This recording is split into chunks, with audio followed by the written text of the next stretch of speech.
మంగళగిరి పరిసర ప్రాంతాల్లో Bharat Ratna doctor BR Ambedkar జయంతి కార్యక్రమాలు జరిగాయి. వివరాలు ఇలా ఉన్నాయి. మంగళగిరి నియోజకవర్గ వైఎస్ఆర్సీపీ కార్యాలయంలో భారతరత్న డాక్టర్ బిఆర్ అంబేద్కర్ జయంతి కార్యక్రమం జరిగింది. ఈ కార్యక్రమంలో MLC MH, party incharge Dontireddy Vemareddy, నాయకులు ఆకురాతి రాజేష్, సంఖ్య సునీత, ఈదులముడి డేవిడ్ తదితరులు పాల్గొన్నారు. అనంతరం వారు మాట్లాడారు.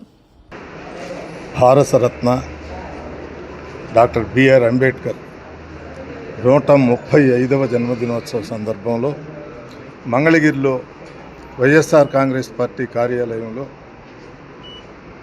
దొంతిరెడ్డి వేమారెడ్డి గారి అధ్యక్షతన కార్యక్రమాన్ని ఏర్పాటు చేయటం జరిగింది. ఈ కార్యక్రమానికి మన నియోజకవర్గంలో ఉన్నటువంటి అన్ని గ్రామాల నుంచి వివిధ హోదాల్లో ఉన్నటువంటి కార్యకర్తలు, పెద్దలందరూ కూడా హాజరవటం చాలా సంతోషం. మనం బిఆర్ అంబేద్కర్ గారి జీవితాన్ని ఒక్కసారి మననం చేసుకోవాల్సినటువంటి అవసరం ఉంది. ఎందుకంటే మనం ప్రతి సంవత్సరం జరుపుకుంటాం. సమాజంలో చాలా మార్పు వచ్చినప్పటికీ కూడా మహానుభావుడు ఆయన తీసుకున్నటువంటి నిర్ణయాలు ఈనాటికి కూడా మనం అమలు చేసుకునే పరిస్థితుల్లోనే ఉన్నాం. ఇంకా అమలు చేయాల్సినటువంటి పరిస్థితులు కూడా మన ముందు ఉన్నాయి అనేది మనం ఎవరం కూడా మర్చిపోకూడదు. రాజ్యాంగ నిర్మాతగా ఆనాడు అంటే దళిత జాతిలో పుట్టినటువంటి మహనీయుడు, ఒక రత్నం లాంటి, అప్పుడున్నటువంటి రాజకీయ నాయకులందరిలోనూ గొప్పగా చదువుకున్నటువంటి వ్యక్తి బిఆర్ అంబేద్కర్. భారత రాజ్యాంగ నిర్మాత, ప్రపంచ మేధావుల్లో ఒకళ్ళుగా గుర్తింపబడిన మన భారతదేశం గర్వించదగ్గ నాయకుడు డాక్టర్ బిఆర్ అంబేద్కర్ గారి 135వ జన్మదినోత్సవ సందర్భంగా ఇవాళ మంగళగిరి మన వైఎస్ఆర్ కాంగ్రెస్ పార్టీ కార్యాలయంలో ఏర్పాటు చేసుకున్న జన్మదినోత్సవ కార్యక్రమానికి విచ్చేసిన పెద్దలు మురుగుడు హనుమంతరావు గారు, అట్లాగే వివిధ ప్రాంతాల నుంచి వచ్చిన పార్టీ కార్యకర్తలు, నాయకులు, అభిమానులు అందరికీ కూడా హృదయపూర్వక నమస్కారాలు తెలియజేస్తున్నా. సోదర సోదరీమణులారా, మన భారతదేశం మొత్తం కూడా సాంఘికంగా, రాజకీయంగా ఎక్కువ అవగాహన కలిగిన వ్యక్తిగా, సామాజికంగా వెనుకబడ్డ తరగతులందరినీ కూడా దృష్టిలో పెట్టుకొని రాజ్యాంగాన్ని నిర్మించిన మేధావి డాక్టర్ బిఆర్ అంబేద్కర్ గారు. ఇవాళ ప్రపంచ దేశాలతో మనం కూడా పోటీ పడుతున్నామంటే ఆ రోజున ఆనాడు Mangalagiri Ambedkar center doctor BR Ambedkar విగ్రహానికి సిపిఐ నాయకులు పూలమాల వేసి జయంతి నివాళులర్పించారు. ఈ కార్యక్రమంలో సిపిఐ నాయకులు చిన్ని తిరుపతయ్య, అన్నవరపు ప్రభాకర్, నందం బ్రహ్మేశ్వరరావు తదితరులు పాల్గొన్నారు. అనంతరం వారు మాట్లాడారు. దూరదృష్టితో ఆ రోజున్నటువంటి ఆయన మనువాదులతో ఉన్నటువంటి ఇబ్బందులని ఈరోజు రాజ్యాంగంలో పొందుపరిచి ఈరోజు ఉన్నటువంటి తన జాతి, నీల జాతి యొక్క మనుడి కోసం రిజర్వేషన్లు పెడితే ఈరోజు చూస్తున్నాం.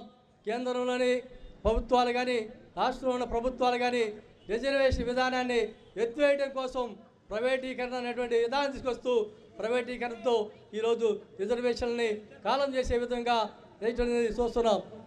ఈ కార్యక్రమానికి ఇచ్చేసినటువంటి అందరికి కూడా జై భీములు. బ్రిటిష్ వారి కబంధ హస్తాల్లో నలిగిపోతున్నటువంటి భారత ప్రజలను విముక్తి కోసం ఆ రోజు స్వతంత్ర పోరాటంలో పోరాడి మన హక్కుల కోసం, స్వాతంత్రం కోసం మరి బ్రిటిష్ వారిని తెల్లదొరలను తరిమినటువంటి ఎంతోమంది వీరుల్ని ఈ సందర్భంగా కూడా తలుచుకోవాలి.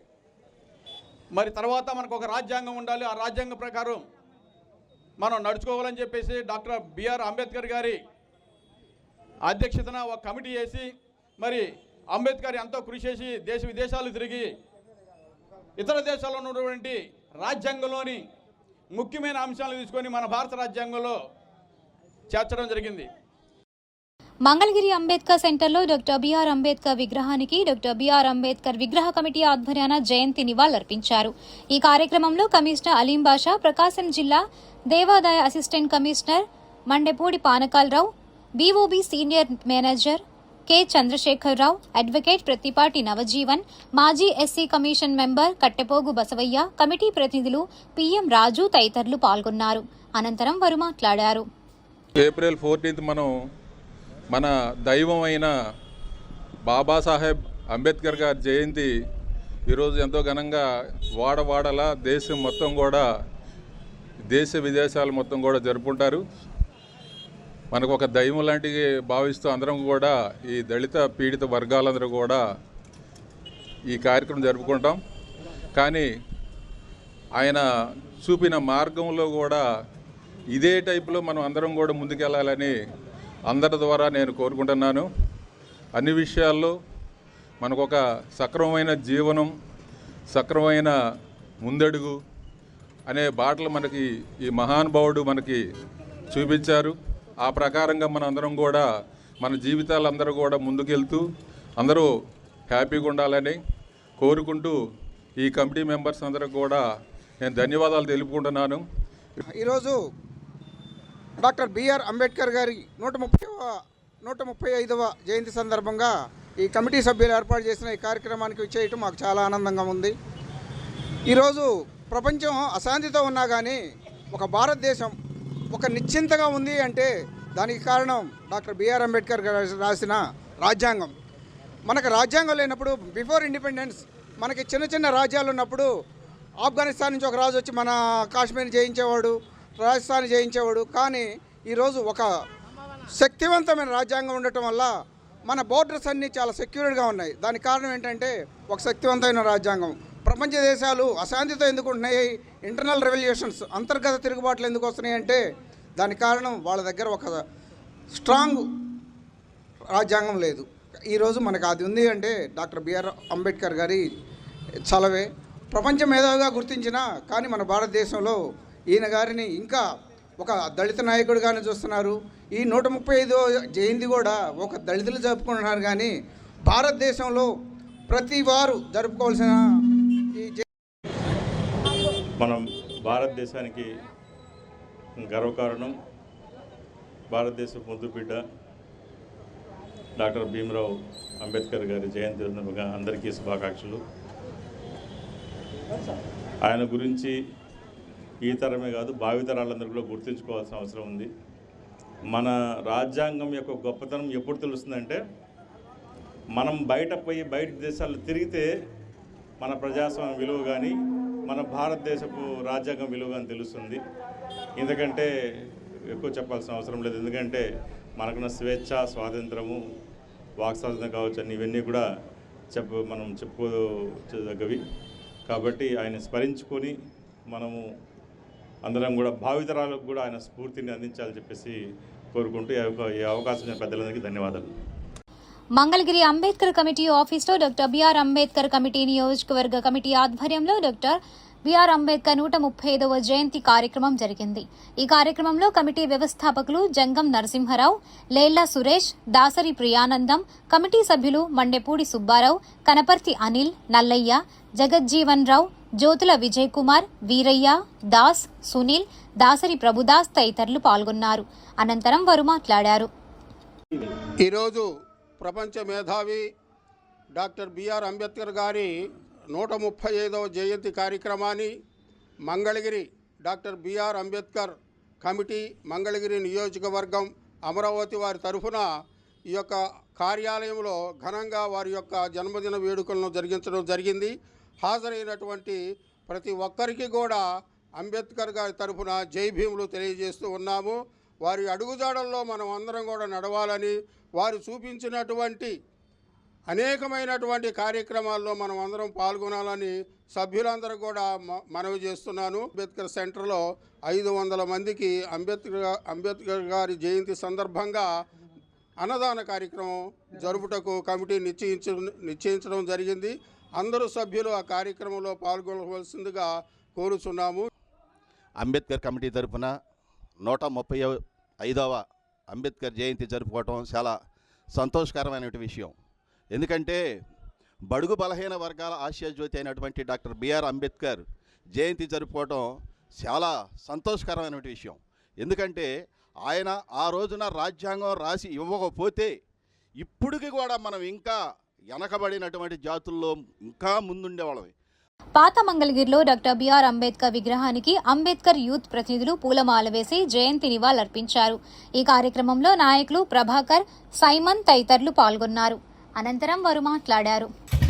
23వ ward youth committee, Ambedkar committee కలిసి మా డాక్టర్ బిఆర్ అంబేద్కర్ గారి 135వ జయంతిని పురస్కరించుకొని ఇక్కడ గ్యాదర్ అవడం జరిగింది. ఆయన సేవలు, డాక్టర్ బిఆర్ అంబేద్కర్ గారు భారతరత్న, ఆయన సేవలు ఆ రోజున చేయలేకపోయి ఉంటే ఇప్పటికి కూడా ఇంకా ఎంతో వెనకబడిపోయి ఉండేవాళ్ళు అందరూ, ఎస్సీలందరూ కూడా. కానీ ఈ రోజున ఈ ఎస్సీ కులాలందరినీ కూడా వర్గీకరించి విభజించు పాలించు కార్యక్రమం అయితే చేస్తున్నారు. బట్ మేము ఇంకా తెలియగలం, మా ఓటు హక్కు అనే దానితో నిరూపించి ఆ రోజున ఏదైతే ఎలక్షన్ అనేది ఒకటి వస్తుంది ప్రతి ఇయర్ కూడా, ఆ రోజున మేము ఎస్సీ ఎస్టీ బడుగు బలహీన వర్గాలు అంబేద్కర్ గారి ఆశయం కలిసి ఉండాలనే నినాదంతో పోరాడారు. అట్లాగే మా వెనకబడిన జాతులకు అందరికి కూడా ఒక రాజ్యాంగబద్ధమైన ఒక పాలనలో కూడా మాకు ఎంతో అధికారం సాధించాలని చెప్పి ఆ రోజున రాయడం జరిగింది. అదేవిధంగా మా ఓటు హక్కు నిండించే టైం కల్లా మేమందరం ఏకతాటి మీదకి వచ్చి ఇప్పుడు అందరూ కూడా ఆయన స్ఫూర్తితోనే ఎంతోమంది డిగ్రీలు చదివి ఎంతోమంది ఒక ఎక్కడో పుట్టిన అణగారి వర్గాలు కూడా ఈ రోజున ఒక స్థాయికి వచ్చామంటే ఇప్పుడు మనం గతం చూసుకున్నప్పుడు కానీ ఇప్పుడు చూసినప్పుడు కానీ ఎంతో అభివృద్ధి చెందడం జరిగింది. ఎవరికి మనం తక్కువ కాదు. ఈ ఎస్సీ వర్గాలు ఇప్పటికి ఈ స్థాయిని అనుభవిస్తున్నాయంటే కేవలం because of Bharat Ratna doctor BR Ambedkar గారి సిద్ధాంతాల వలన, ఆయన రాసిన రాజ్యాంగం వలన ఈ రోజున మనందరం కూడా ఇలాగా ఎదుగుదలకి సాహసపడ్డాం. సో ఇలాంటి పుట్టినరోజులు ఇంకా మరెన్నో చేసుకొని రాజ్యాంగం ఆయన ఆశయం ఏంటంటే ఒక రాజకీయంగా కూడా మేము ఎంతో ఎదగాలని ఒక స్ఫూర్తితో మమ్మల్ని అందరినీ స్థాయికి తీసుకురావడం జరిగింది. మరి ఇంత భారీ ఎత్తున చేయటం అనేది చాలా శుభ సందేశం, శుభ పరిణామం. మరి ఎందుకంటే ఆయన ఎక్కడో మహారాష్ట్రలోని అంబవాడ అనే గ్రామంలో ఒక పేద కుటుంబంలో పుట్టి, మరి ఎవరు ఎక్కడ ఏ ఊరు వెళ్ళినా ఎక్కడికి వెళ్ళినా ఆయన్ని అంటరాని వాడిగా చూశాడు. ప్రతి భారతదేశంలో కాదు, ప్రతి పార్లమెంట్లో కానీ, ఒక చెరువుల దగ్గర కానీ, ఒక తిండే కానీ ఎక్కడైనా కానీ ఆయన్ని అవమానాలు తట్టుకోలేక, నాకే ఇంత అవమానం జరిగితే నా వెనక ఉన్నటువంటి నా వర్గానికి నేను ఏం చేయగలను అనే ఒక నినాదంతో రాజ్యాంగం రాసినటువంటి దమ్ము ధైర్యం ఉన్న నాయకుడు డాక్టర్ బిఆర్ అంబేద్కర్ అని స్పష్టంగా చెప్పగలను. ఈ రోజున అంబేద్కర్ రాజ్యాంగం రాయకపోతే ఇవాళ రోజున దళితులు ఇంకా ఎంత వెనకబడి ఉండేవాళ్ళు. ఇప్పటికీ కూడా రాజ్యాంగంలో ఉన్న ఆర్టికల్స్ ఉన్నా కానీ మనల్ని ఎంతో తక్కువగా చూస్తున్నటువంటి సమాజం. ఆనాటి రోజున ఆయన ఈ అంబేద్కర్ రాజ్యాంగం రాయకపోతే ఇంకా మనం కూడా చాలా వెనకబడి ఉండేవాళ్ళం. భారత రాజ్యాంగం రాసిన బిఆర్ అంబేద్కర్ గారే ఈ రాజ్యాంగం రాయకుండా ఉంటే మన ఎస్సీలు కానీ, మొత్తం బీసీలు కానీ, ఎస్టీలు కానీ ఎంత అనగారిన స్థితిలో ఉన్నామో, ఏ స్థితిలో నుంచి ఏ స్థితిలోకి వచ్చామో అందరికీ అవగాహన ఉంది. ఇప్పుడు ఏ పరిస్థితిలో ఉన్నామో అందరూ చూస్తూనే ఉన్నారు. ఈ పరిస్థితిని ఇంకా మార్చాలని ఆయన సంకల్పించి రాజ్యాంగం రాసినందుకు చాలా కృతజ్ఞతలు తెలుపుకుంటున్నాము. మనం ఏ స్థితిలో నుంచి ఇక్కడికి వచ్చామంటే బాబాసాహెబ్ అంబేద్కర్ గారు రాసిన రాజ్యాంగంలో ముసాయిదా కమిటీ చైర్మన్గా ఉండి అనేకమైనటువంటి సమస్యలపై దళిత బహుజన బీసీ వర్గాలకు చెందిన వాళ్ళ యొక్క సమస్యలన్నింటి మీద క్షుణ్ణంగా అధ్యయనం చేసి రాజ్యాంగంలో మనకి రిజర్వేషన్ కల్పించిన విధానానికి ఆయన మరొకసారి శిరస్సు వంచి ధన్యవాదాలు చేసుకున్నా. డాక్టర్ బాబాసాహెబ్ అంబేద్కర్ గారి 135వ జయంతి సందర్భంగా ఈ వార్డు ప్రజానీకానికి ఇక్కడున్న నాయకులందరూ కూడా నా ధన్యవాదాలు. మరి ఆయన చేసిన కృషి వల్లే ఈ రోజున మనం తిరగగలుగుతున్నామంటే డాక్టర్ బాబాసాహెబ్ గారు దయ వల్ల ఈ రోజున మనం తిరగగలుగుతాం, చేయగలుగుతున్నాం. పెదవడ్లపూడిలో డాక్టర్ బిఆర్ అంబేద్కర్ విగ్రహానికి అంబేద్కర్ యూత్ ప్రతినిధులు పూలమాల వేసి జయంతి నివాళులర్పించారు. ఈ కార్యక్రమంలో ఏఎంసీ చైర్మన్ జవ్వాది కిరణ్చంద్, టీడీపీ నాయకులు మాదల రమేష్, శివరామయ్య, యూత్ ప్రతినిధులు తదితరులు పాల్గొన్నారు. అనంతరం వారు మాట్లాడారు. మేధావి భారత రాజ్యాంగ నిర్మాత డాక్టర్ బిఆర్ అంబేద్కర్ గారి 135వ జయంతి మన పెదవడ్లపూడిలో ఇక్కడ ఘనంగా ఏర్పాటు చేసినందుకు ఇక్కడ అంబేద్కర్ యూత్ గారికి ప్రత్యేక ధన్యవాదాలు. తెలియజేస్తున్నాం. ఎందుకంటే ఆయన గురించి ప్రపంచంలో తెలియని వ్యక్తి లేరు. అలాంటి మహోన్నతమైన వ్యక్తి జయంతి కార్యక్రమంలో మేము పాల్గొనడం మా అదృష్టంగా భావిస్తున్నాం. ఆయన 140 కోట్ల భారతీయులందరికీ కూడా ఒక ఆదర్శప్రాయుడు. ఆయన కొంతమందికే, ఒక మతానికి, ఒక జాతికి సంబంధించిన వ్యక్తి కాదు. భారతదేశంలో ఉన్న ప్రజలందరికీ దేశంలో సమానంగా, సమాన అవకాశాలు, అన్ని రంగాల్లో అందరూ కలిసిమెలిసి ఉండాలని ఆ రోజే ఆలోచించి రాజ్యాంగం నిర్మించారు. అలాంటి మహోన్నతమైన వ్యక్తి మన ముందు లేకపోయినా కూడా ఆయన్ని స్మరించుకుంటూ ఈ జయంతి వేడుకలకి మమ్మల్ని ఆహ్వానించినందుకు ప్రత్యేక ధన్యవాదాలు తెలియజేసుకుంటున్నాం. అలాంటి వ్యక్తి యొక్క అడుగుజాడల్లో రాబోయే తరాల యూత్ కూడా ముందుకెళ్ళి ఆయన ఆశయాల్ని ముందుకు తీసుకెళ్తారని మనస్ఫూర్తిగా కోరుకుంటూ, మంగళగిరి మండలం పెదవడ్లపూడి గ్రామంలో అంబేద్కర్ అభిమాన సంఘం ఆధ్వర్యంలో డాక్టర్ బిఆర్ అంబేద్కర్ గారు 135వ జయంతి సందర్భంగా ఏర్పాటు చేసినటువంటి ఈ యొక్క సమావేశంలోకి ఇచ్చేసినటువంటి మరి అతిథులు, మార్కెట్ యార్డ్ చైర్పర్సన్ గౌరవనీయులు శ్రీ జవాద్ కిరణ్ చంద్ గారు, ప్లస్ అలానే ఇక్కడ ఉన్నటువంటి అందరికి కూడా జైభీములు తెలియజేస్తూ ఉన్నాను. డాక్టర్ బిఆర్ అంబేద్కర్ గారు ఏప్రిల్ 14, 1891లో మహారాష్ట్రలో జన్మించారు. ఆయన 6 సంవత్సరాల వయసులో స్కూల్కి వెళ్ళినప్పుడు ఆయన్ని స్కూల్లోకి రానివ్వలేదు, మంచినీళ్ళు తాగనివ్వలేదు, రోడ్ల మీద నడవనివ్వలేదు. అయినా కానీ అవమానాలను లెక్క చేయకుండా ఆయన ఎంతగా ఎదిగారంటే భారతదేశంలో ఉన్నటువంటి వేదాలు, అంగాలు, ఉపనిషత్తులతో పాటు భారతదేశంలో ఉన్నటువంటి శాస్త్రాన్నింటినీ చదవటమే కాకుండా అమెరికాలోని కొలంబియా యూనివర్సిటీలో ఎంఏ పిహెచ్డి, లండన్లోని స్కూల్ ఆఫ్ ఎకనామిక్స్లో అర్థశాస్త్రాన్ని, బారిస్టర్ లాని, ప్రపంచంలో ఉన్నటువంటి అన్ని గ్రంథాలు లభ్యమయ్యేటటువంటి బ్రిటిష్ లైబ్రరీలో ఉన్న ప్రతి పుస్తకాన్ని కూడా చదివి ఆయన ఆకాశపు అంచుల వరకు ఎదిగినటువంటి గొప్ప మేధావి డాక్టర్ బిఆర్ అంబేద్కర్ గారు. ఎందుకంటే జీసస్ తర్వాత డిసెంబర్ 25న ప్రపంచవ్యాప్తంగా 102 దేశాల్లో జరుపుకునే క్రిస్మస్ పండుగలాగానే అలాంటి ఒక వ్యక్తి, మహాశిల్పి అయినట్టు, రాజ్యాంగ నిర్మాత అయినట్టు అంబేద్కర్ గారి జయంతిని ఐక్యరాజ్యసమితి సహా 102 దేశాల్లో ఒక పండుగలాగా జరుపుకునే ఒక వ్యక్తి ఆయనే మన డాక్టర్ బిఆర్ అంబేద్కర్ గారు. ఎందుకంటే రాజ్యాంగంలో పొందుపరిచినటువంటి ఒక దళితులకి ఒక ప్లాట్ఫామ్ లాగా రిజర్వేషన్ అనే దాన్ని ఒక ప్లాట్ఫామ్ క్రియేట్ చేసి మనకి సమాజంలో రాజకీయ రంగంలో కానివ్వండి, విద్యలో కానివ్వండి, పారిశ్రామికతలో ఏదైనా సరే ఒక దళితుడికి ప్రత్యేకంగా ఒక స్థానం కల్పించాలని రూపకల్పనతో సరిచేసింది ఒక రాజ్యాంగంలో పొందుపరిచినట్టు మన రిజర్వేషన్ బిల్ అండి. అలాంటి రిజర్వేషన్ బట్టి మనకి సమాజంలో ఇంత గౌరవంగా బతుకుతున్నామంటే, ఇంత వాల్యుయేషన్ ఇస్తున్నారంటే ఒక అంబేద్కర్ ఇచ్చిన రిజర్వేషన్ కాబట్టి మేము ఘనంగా చెప్పుకుంటున్నామండి. ఈరోజు రాజ్యాంగ నిర్మాత డాక్టర్ బాబాసాహెబ్ అంబేద్కర్ గారి 135వ జయంతి సందర్భంగా పెదవడ్లపూడి గ్రామంలో అత్యంత వైభవంగా ఆయన జయంతి కార్యక్రమం చేయటం జరిగింది. దానికి మమ్మల్ని ఆహ్వానించినందుకు మీ అందరికి కూడా ధన్యవాదాలు. దాంట్లో పాల్గొన్నందుకు మేము ఎంతో అదృష్టవంతులం. ప్రపంచ మేధావుల్లో ఒకరైన అంబేద్కర్ గారు రాజ్యాంగం రాశారంటే అన్ని ఒక కులానికి, ఒక మతానికి సంబంధించిన వ్యక్తి కాదు ఆయన. మన దాదాపు దేశంలో ఉన్న అందరికీ సమాన ఇది కావాలని చెప్పి చక్కగా రాజ్యాంగం నిర్మించడం వల్లనే ఇవాళ అందరం కలిసిమెలిసి బ్రహ్మాండంగా జీవిస్తూ ఉన్నాం. కాబట్టి ఆ మహనీయుడికి నివాళులర్పిస్తూ ఈ ప్రపంచం ఉన్ననాళ్ళు కూడా అంబేద్కర్ గారిని ఈ ప్రజలు, ఈ దేశమే కాదు ప్రపంచ దేశాలన్నీ గుర్తుపెట్టుకుంటాయని చెప్పి ఒకసారి కోరుకుంటూ ఇప్పుడు కాసేపు ప్రకటనలు.